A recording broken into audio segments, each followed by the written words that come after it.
On the bottom left, I have my rule operators, very akin to the sort of function library that you'll see within Excel. So for any given type of data, there is a corresponding set of functions that are applicable to that type of data.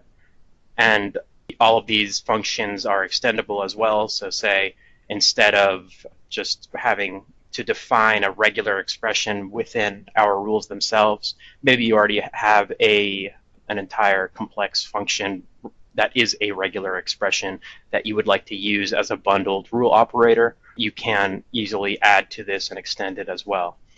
But for our second rule here, applicants with an open bankruptcy are high risk and applicant's credit score is above 680. The way to look at this decision table sort of thing that we call a Corticon rule sheet is every given rule has some conditions. When the data that is specified here, where when we get an applicant's credit score that meets these conditions in a given column, when it meets the condition of being greater than 680, then we're going to assign the value of low to the applicant.risk, or the applicant's risk score here. The way that we are adding all of these different pieces of our data into this rule sheet is all going to be drag and drop, as will be kind of recurring throughout the rule modeling process with Corticon. So I drag and drop applicant.has open bankruptcy.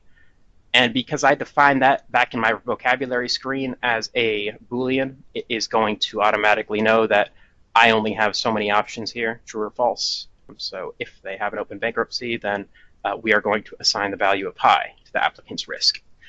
So if I had, for example, a different type of data here where maybe the risk level, for example, I could just type in medium here, and because that is a string data type, it will accept string data. But because we had that Boolean data type, we just have that true or false.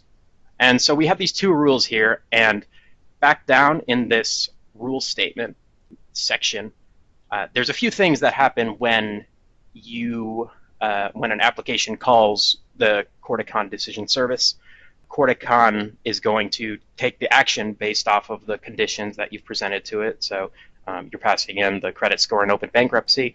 Corticon is going to pass back this new value that's been defined in the applicant risk, along with the rule statement that is going to be sent back for every rule that has fired as part of making that decision, and only the rules that have fired as part of making that decision.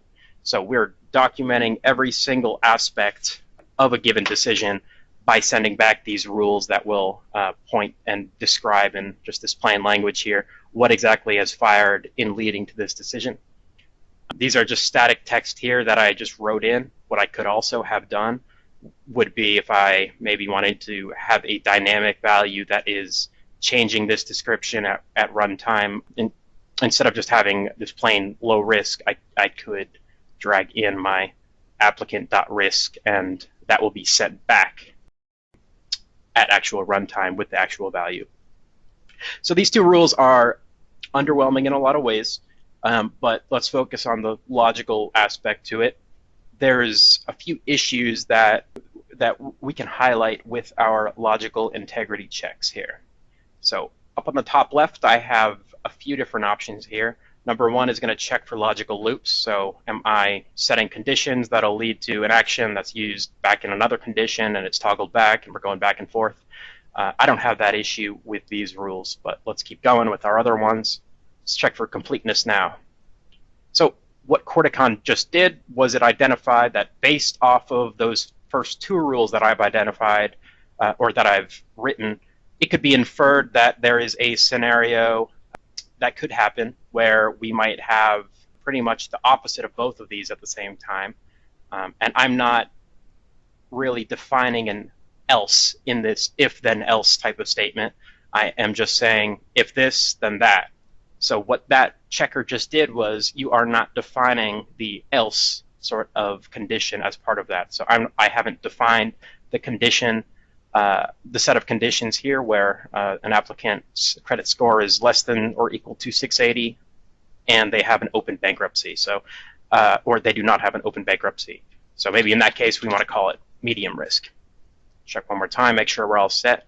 Rule sheet is complete, so it's not going to add any more rules for us. Next one here, let's check for conflicts. So Corticon is pointing out that we have a conflict between the rules, which is essentially saying that there is a potential scenario here where these two conditions are overlapping.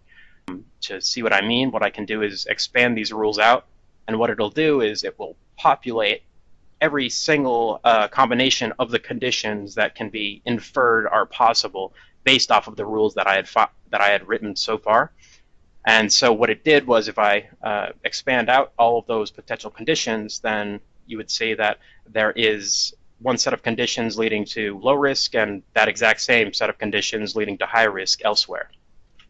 So what I could do is be a little bit more specific in defining these two rules, or I could be lazy and just assign rule number 2 to always override rule number 1. Let's check one more time. No conflicts detected. So we are all set with the rule logic itself.